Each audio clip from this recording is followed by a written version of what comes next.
আপনি জানেন কি, আমরা প্রতিদিন যে অতিরিক্ত চিনিটা খাই সেটা শুধু যে আমাদের ডায়াবেটিসের রিস্ক বা ঝুঁকি বাড়িয়ে দেয় তা নয়, এটা কিন্তু আমাদের হার্ট বা হৃদযন্ত্রকে কিন্তু অনেক বড় বিপদের মুখে ফেলে দিতে পারে।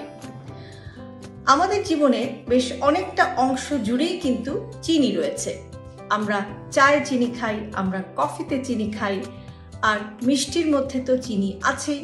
এছাড়াও আমরা এমন কিছু খাবার খাই যেগুলোর মধ্যে কিন্তু হিডেন সুগার বা লুকানো চিনি থাকে, যেটা কিন্তু ধীরে ধীরে আমাদের শরীরের হার্ট সহ অন্যান্য সব অঙ্গ প্রত্যঙ্গকে কিন্তু আস্তে আস্তে বিপদের মুখে ফেলতে থাকে। আমরা যখন অতিরিক্ত চিনি খাই তখন আমাদের রক্তে গ্লুকোজের পরিমাণ বাড়তে থাকে এবং এই গ্লুকোজটাকে কমানোর জন্য ইনসুলিন সিক্রেশন হয়। কিন্তু অতিরিক্ত চিনি যদি বা অতিরিক্ত গ্লুকোজ যদি আপনার রক্তে বেড়ে যায় তখন একটা সময় এসে কিন্তু এই ইনসুলিনের সিক্রেশন বা ইনসুলিনের নিঃসরণটাও কিন্তু ঠিকমতো হয় না, যেটা কিন্তু আপনার ডায়াবেটিসের রিস্ক বাড়িয়ে দেয়। এবং একটা সময় গিয়ে এই অতিরিক্ত চিনি কিন্তু আপনার রক্তনালী বা ব্লাড ভেসেলের ওপরেও কিন্তু একটা বিরাট বড় প্রভাব ফেলে এবং এটা আস্তে আস্তে আপনার ব্লাড ভেসেল বা রক্তনালীকে ক্ষতিগ্রস্ত করতে থাকে, যেটা কিন্তু আপনার হার্টকেও কিন্তু এটা চাপের মধ্যে ফেলে দেয় এবং আপনার হার্টকে ক্ষতিগ্রস্ত করতে থাকে। এছাড়াও আপনি যদি অতিরিক্ত চিনি খান তাহলে আপনার রক্তে ট্রাইগ্লিসারাইডের পরিমাণও কিন্তু বাড়তে থাকে এবং সে কারণেও কিন্তু আপনার হার্ট অ্যাটাক এবং ব্রেন স্ট্রোক ইত্যাদির ঝুঁকি বাড়তে থাকে। ডায়াবেটিস, উচ্চ রক্তচাপ সবই কিন্তু অতিরিক্ত চিনির কারণে আমাদের শরীরে এই ক্ষতিকর জিনিসগুলো কিন্তু আস্তে আস্তে হতে থাকে। কাজেই অতিরিক্ত চিনি খাওয়া কিন্তু আপনাকে বন্ধ করতে হবে। সমাধানটা কি? সমাধান হচ্ছে যে চিনি এমন একটা জিনিস যে চিনি আসলে অনেকটা আমাদের শরীরে নেশার মতো কাজ করে।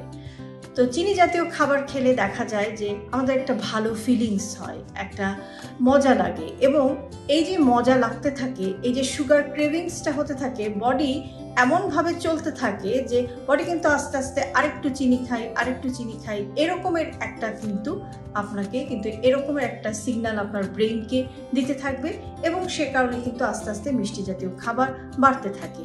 কাজেই সমাধান হচ্ছে যে আপনাকে কিন্তু ওভারঅল আপনার লাইফস্টাইলে আপনার ফুড যে আপনি খাবেন বা আপনি যে খাবারটা খাবেন সেটাকে এমনভাবে আপনাকে ডিজাইন করতে হবে বা এমনভাবে সেই খাবারটাকে সাজাতে হবে যেন সেখানে চিনির পরিমাণটা কম থাকে এবং এই যে আমাদের সুগার ক্রেভিংস হয়, যেটা আমাদের প্রতিনিয়ত চিনির দিকে আমাদেরকে টানতে থাকে, সেটা অ্যাভয়েড করার জন্য আপনাকে যে কাজটা করতে হবে সেটা হচ্ছে যে আপনাকে ন্যাচারালি আমরা চিনি পাই, বিভিন্ন ধরনের ফল থেকে আমরা চিনি পাই, এছাড়া খেজুর থেকে আমরা চিনি পাই, মধু থেকে আমরা চিনি পাই। এই জাতীয় যে ন্যাচারাল চিনির যে সোর্সগুলো আছে, আর্টিফিশিয়াল চিনি আছে, এই রকম খাবার থেকে সরে এসে এই ন্যাচারালি যে চিনির সোর্সগুলো আছে সেগুলোর দিকে আপনাকে আস্তে আস্তে ঝুঁকতে হবে এবং আপনার যে চিনির ক্রেভিংসটা হয় সেটা আমরা প্রাকৃতিকভাবে, বিশেষ করে ফল থেকে আমরা কতটা নিতে পারি সেই চেষ্টা করতে হবে।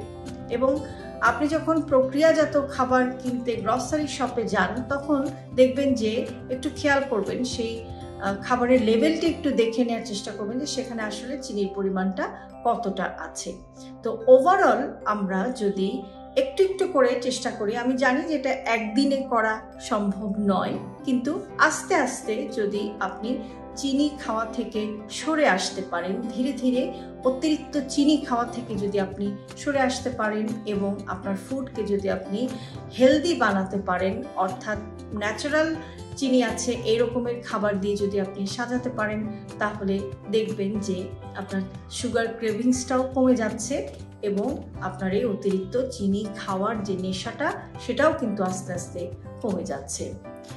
একটি কথা মনে রাখবেন যে অতিরিক্ত চিনি যদি আমরা অ্যাভয়েড করতে পারি, সেটা কিন্তু একদিকে যেমন আমাদের রক্তে যে সুগারটা আছে সেটাকে নিয়ন্ত্রণ করে, গ্লুকোজটাকে নিয়ন্ত্রণ করে, ডায়াবেটিসের ঝুঁকি কমায়, উচ্চ রক্তচাপের ঝুঁকি কমায় এবং at the end of the day এটা আপনার হার্টকেও কিন্তু ভালো রাখে। হার্ট হচ্ছে আমাদের প্রাণকেন্দ্র। কাজে আপনি যদি আপনার হার্টের যত্ন নিতে পারেন, আপনি যদি আপনার হার্ট হেলথকে প্রায়োরিটি দিতে পারেন, তাহলে কিন্তু সেটা আপনাকে একটা হেলদি লিভিংয়ের দিকেই কিন্তু এগিয়ে নিয়ে যাবে। হৃদযন্ত্রের যত্ন নিন, চিনি কমিয়ে দিন এবং সুস্থ থাকার চেষ্টা করুন। ভালো থাকবেন সবাই।